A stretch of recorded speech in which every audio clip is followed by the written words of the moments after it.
Being Goldstein.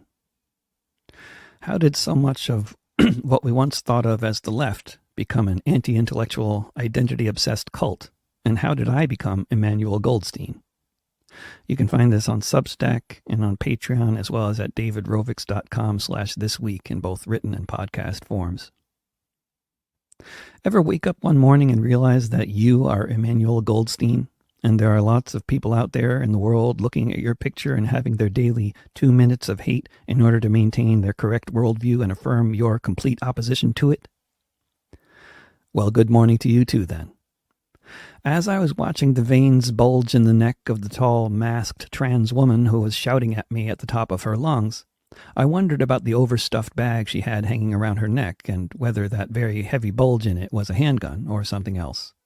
This is America. You never know who's carrying a gun, and it's best to assume the person shouting at you is. As she was shouting at me, "I don't want to talk to you. I want you to leave. I want you out of left spaces. You interviewed a Nazi on your podcast. You're a Nazi consortionist." I was reminded of little kids I've known who had parents with an authoritarian orientation, and I was also reminded more than a little of other people I've known. I have 3 wonderful children, the youngest of whom is now no longer a toddler. Between my teenager and my 2 younger kids, none of them have ever shouted at me or at anyone else like that, or like the toddler equivalent. You know how some kids throw tantrums and say outrageous things to their parents like, "I hate you"? I've never had that experience as a parent. I don't want to suggest that my kids are all perfect because of my perfect parenting. Even if my wife and I were perfect parents, there are so many other things that can deeply impact a child's reality, obviously. We've been very lucky. But loving, respectful, thoughtful, engaged parenting does have something to do with it. If you want to know more about this kind of parenting, I can recommend some books. I spent much of the night after the rally with the shouting alpha male trans woman lying awake in bed beside my sleeping family members, thinking about this person shouting at me. And thinking of all the people who think just like her, who shout at me and so many others regularly in exactly the same way, but on Reddit, Twitter, Facebook, and now on Blue Sky and Substack as well. They get accounts on all the platforms. Some work better for their virtual bomb throwing than others. It's recently been sinking in just how profound the impact on society has been, not just of the terribly divisive political orientations available for us to internalize via those influencers presenting their perspective, plus the magic sauce of the algorithms that consistently drive the most divisive material to the top. That has clearly been a great formula for fostering a society full of atomized social groups and multipolarized politics. But what else does it foster? What does this intellectual environment, or really this extremely and unforgivingly anti-intellectual environment, characterized by black and white thinking, where someone's perception of you having made a wrong step can get you permanently vilified, ostracized, and hounded by online mobs forever, what does this do to our minds, our emotional reality, and our ability to think clearly over time? With social media corporations having successfully hijacked and taken over our communications now for almost 2 decades, among certain elements of society, the damage seems to be getting pretty clear. It is by no means a phenomenon limited to the youth, but for various reasons related to being young, it might be more visible with that generation. One of the most difficult, as well as one of the most fascinating periods of my life were the years during which I was lovers with a woman who had borderline personality disorder. I wouldn't wish this mental illness on anyone. During the years we were together, I did a lot of reading about BPD, hoping to figure out how to relate to her better, how not to trigger her as much, and that sort of thing. After all the reading and all my efforts, the chaos never subsided, and although there were so many wonderful moments, and she and our relationship had so many really good things going on along with the rest, it didn't last in the end because I just couldn't handle the emotional roller coaster involved. According to my deep dive into BPD during those years, it is thought that the people who are prone to developing this mental state have often been raised in an environment that was characterized by unpredictability. Like if your parents split up early on and one or both of them is really unpredictable in terms of how they relate to you, sometimes being very loving and engaged and other times being very distant or hostile, where you never know if they're going to praise you or insult you or something else. Of course, lots of people grow up with parents like that and don't develop BPD.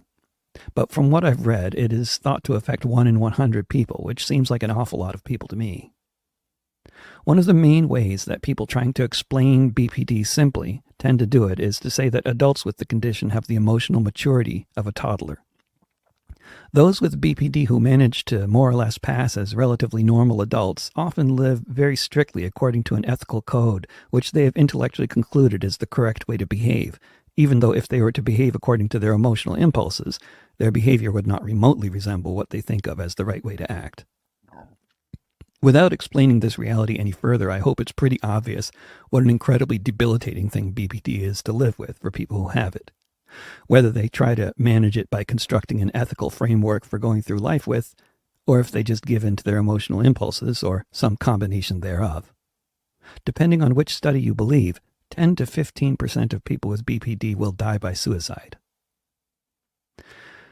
As I was being shouted at the other day, as with other times I've been similarly shouted at by this woman via her Twitter account and those of her handful of friends, I remembered my lover with BPD and how she would shout at me for things like asking whether she had eaten breakfast yet. Whatever would set her off, once she started yelling at me about whatever it was, there was no possibility for any kind of discussion, naturally, just as the idea of trying to reason with an enraged, crying toddler is a pointless notion.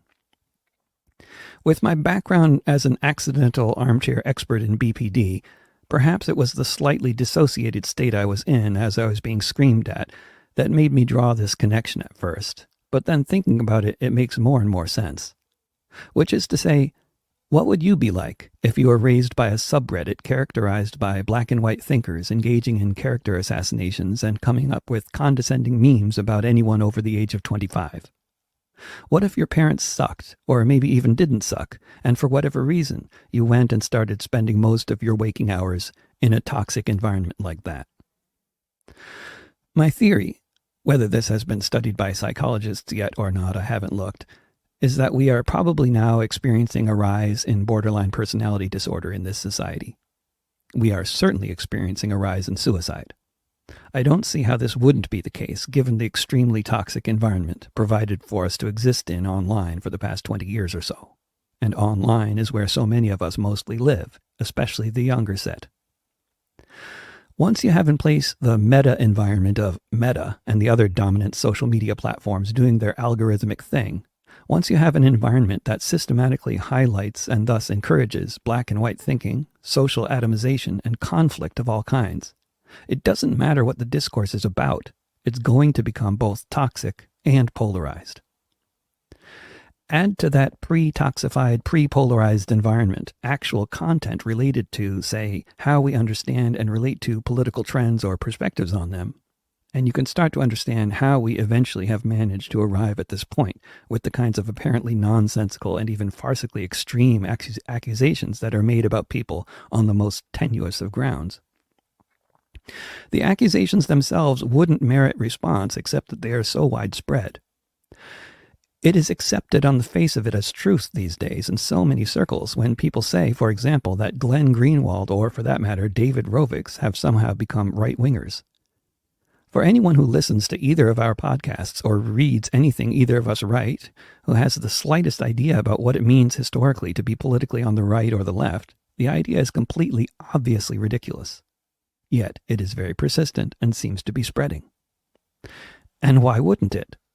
A culture of believing what someone says about someone else without investigation beyond a few out-of-context misquotes has been firmly established. It's widespread, and it has been facilitated, if not entirely created out of whole cloth, by social media and its algorithms, along with the other factors that predate social media, of course, such as the brainwashing we all grow up with from corporate media, school textbooks, etc.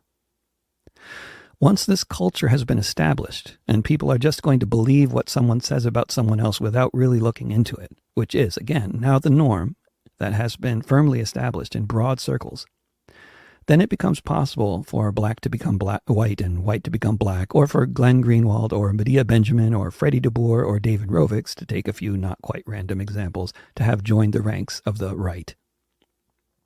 Once it's been established that someone has joined the right and is therefore a villain, The kind of behavior deeply familiar to anyone who has become intimate with borderline personality disorder will be exhibited on a widespread basis, with people posting the kinds of things or shouting the kinds of things in person in the center of town, which will be the sorts of things we've heard before in a different, less political or less public setting.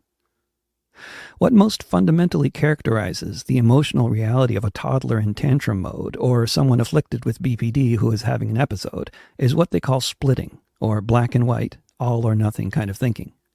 Thus, the parent once cherished is now hated, or the intellectual or artist once considered a hero is now a villain.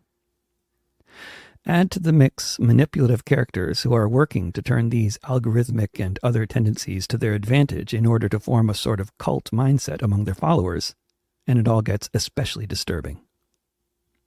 When it comes to these characters, who I won't bother naming because it doesn't matter who they are and they don't need me to give them any more oxygen, they can create a twisted sort of narrative that can pass as analysis, if you don't read it too carefully, that serves to give some kind of serious intellectual justification to the crazy talk about me or Medea becoming right-wingers.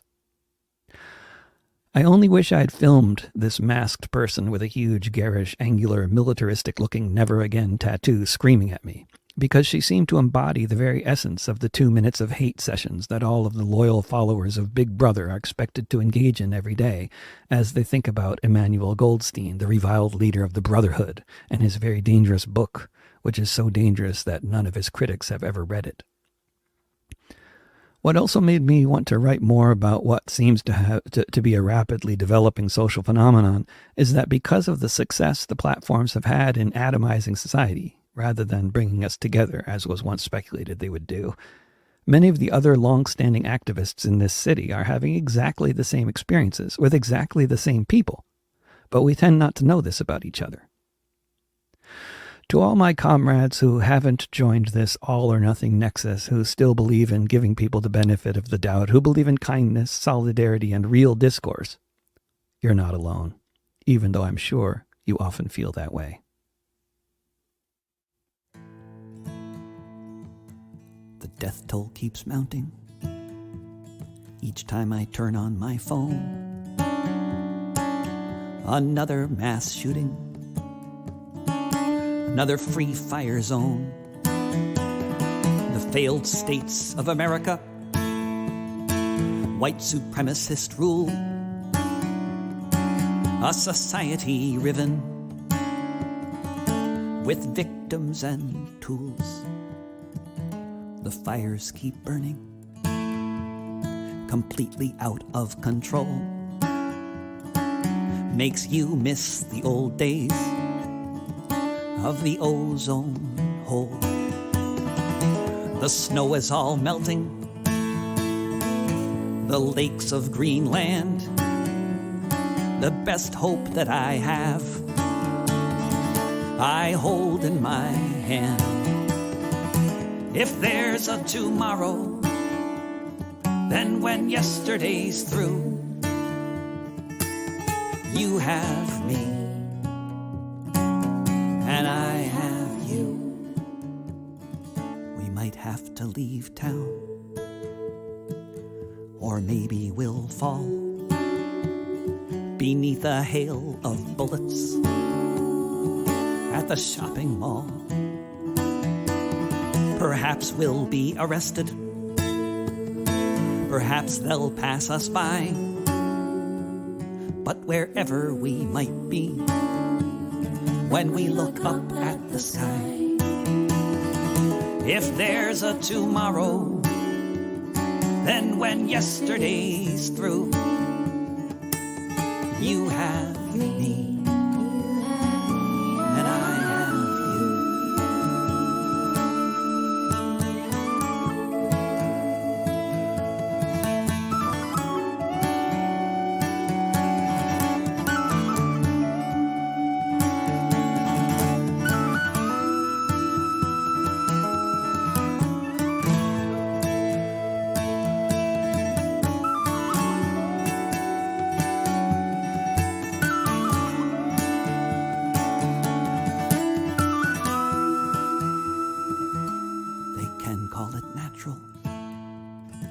Made by humankind, We'd like it to be different, but this is the place we find,